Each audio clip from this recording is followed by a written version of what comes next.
हाँ दोस्तों, मुझे नहीं पता था कि इतनी जल्दी मुझे फिर आना होगा दोबारा बनाने के लिए। एक्चुअली मुद्दे तो दो थे।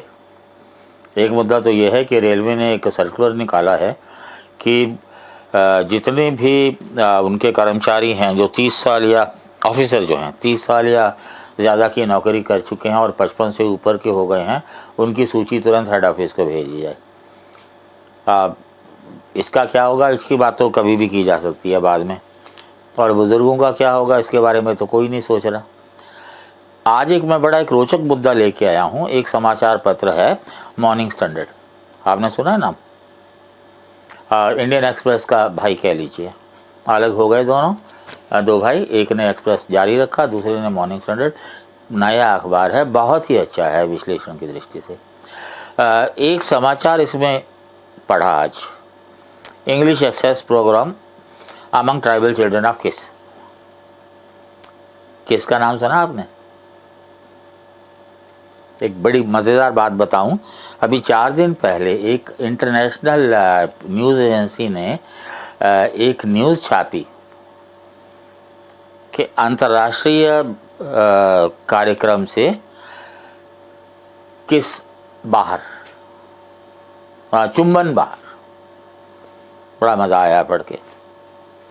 ये किस नाम है एक संस्था का, उड़ीसा में काम करती है, Kalinga institute of social sciences के नाम से, और करीब 10,000 आदिवासी बच्चों को जो है निःशुल्क boarding, lodging, books, education, everything.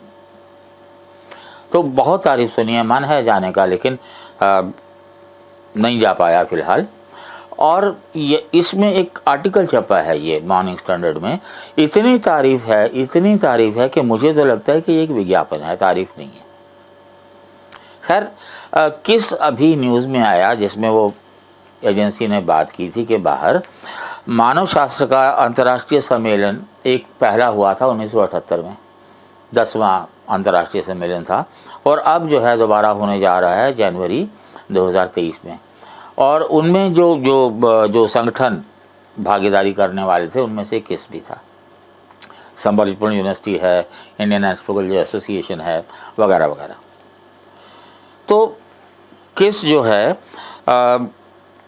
जो क्रिश्चियन ग्रुप्स हैं उनका ये कहना ये है कि किस जो है वो धर्मांतरण को बढ़ावा देता है, हिंदुत्व को कहिए सीधा सीधा, क्योंकि क्रिश्चियन लॉबी है तो वो क्या करेगी।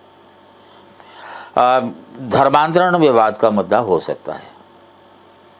आदिवासी क्रिश्चियन हैं या हिंदू हैं, इस पे तो विवाद हो ही सकता है, लेकिन एक बहुत ही पुरानी कहावत है, शायद एक पिक्चर थी, वक्त शायद, जिनके अपने घर शीशे के होते हैं वो दूसरे के घरों पर पत्थर नहीं फेंकते। ईसाई ये दुष्प्रचार करें कि कोई और संस्था धर्मांतरण करवा रही है, हंसी नहीं आती? मुझे एक कोट याद आ रहा है। एक बहुत बड़े अश्वेत नेता हैं डेसमंड टूटू, उन्होंने एक बार कहा था कि जब वो हमारे यहाँ आए तो उनके हाथ में बाइबल थी और हमारे पास ज़मीन थी। उन्होंने कहा आंखें बंद करो, चलो प्रार्थना करते हैं। हमने आंखें बंद की, जब खोली तो उनके हाथ में ज़मीन थी, हमारे हाथ में बाइबल। इससे ज़्यादा बड़ी आलोचना भी हो सकती है क्या? मैं कुछ वर्ष पूर्व रायपुर में बात कर रहा था कुछ चर्च के लोगों से, तो मुझे ये पता लगा कि जो कन्वर्ट्स होते हैं SC/ST, उनके लिए चर्च में एक अलग रजिस्टर रखा जाता है और उन्हें एफिलिएट क्रिश्चियन कहा जाता है, क्रिश्चियन नहीं कहा जाता। ईसाइयों की जो हमेशा यही शिकायत रही है कि हमारी जनसंख्या या तो स्थिर है या कम हो रही है, और आप कहते हैं कि हम धर्मांतरण करवाते हैं। वास्तविकता ये है कि जब क्रिश्चियंस की जनगणना होती है तो एफिलिएटेड क्रिश्चियंस की गिनती उसमें होती ही नहीं। तो वैसे भी जब धर्मांतरण का बिल आने वाला था कॉन्स्टिट्यूएंट असेंबली में, अंबेडकर घोर विरोधी थे धर्मांतरण के, और वो स्पष्ट शब्दों में लिखना चाहते थे। आप कहेंगे कि वो फिर वो खुद क्यों उन्होंने धर्मांतरण किया, वो अलग मुद्दा है, कभी बात की जा सकती है। तो क्रिश्चियन मिशनरीज नेहरू जी से मिले जाकर के, क्या आप तो सेक्युलर हैं, हमारा धर्म जो है, धर्म प्रचार हमारे धर्म का अभिन्न अंग है, तो अगर हम धर्मांतरण नहीं करते मतलब हम अपने धार्मिक कार्य पूरा नहीं कर रहे, आप हमें हमारे कार्य पूरा करने नहीं दे रहे, और आप अपने आप को सेक्युलर कहते हैं। तो नेहरू जी ने कि भाई डॉक्टर अंबेडकर, भीमराव अंबेडकर से कि भाई कुछ भाषा ऐसी बनाओ कि तुम्हारी बात भी रहे और वो लोग भी नाराज ना हो। तो डॉक्टर अंबेडकर ने भाषा में कहा, neither by threat nor by lure, ना किसी धमकी से ना किसी लालच से। पर अगर ना धमकी हो ना लालच हो तो धर्मांतरण क्यों होगा, मुझे बताओ। कौन से किस धर्म में ऐसे लाल लगे हुए हैं, ऐसे हीरे जवाहरात जड़े हुए होंगे कि कोई भी आदमी किसी भी धर्म को क्यों अपनाएगा। और अगर धर्मांतरण उनके लिए मुद्दा नहीं है तो वो शहरों में धर्मांतरण क्यों नहीं करवाते, दिल्ली में कराएं। जब मैं शोध छात्र था दिल्ली विश्वविद्यालय में, तो एक बार मैं डिपार्टमेंट जा रहा था तो मैंने देखा कि एक दंपति और 6 साल का छोटा बच्चा क्रिश्चियनिटी को प्रमोट कर रहे थे। 6 साल का बच्चा, उसने मुझे कहा पंफलेट लेने के लिए, फिर वो जीसस की प्रशंसा करने लगा। प्रशंसा में कोई बुराई नहीं। मैंने पूछा तुम अकेले कैसे हो यहाँ? उसने कहा मेरे माँ बाप हैं। मैंने उनसे पूछा कि ये बच्चा यहाँ क्या कर रहा है, सब स्कूल क्यों नहीं जा रहा? कहते स्कूल में छुट्टियाँ हैं। मैं कि छुट्टियाँ हैं तो इसलिए आप बच्चे को धर्मांध बनाएंगे? उसको तो शायद अभी ये भी नहीं पता होगा कि ईसाईयत होती क्या है।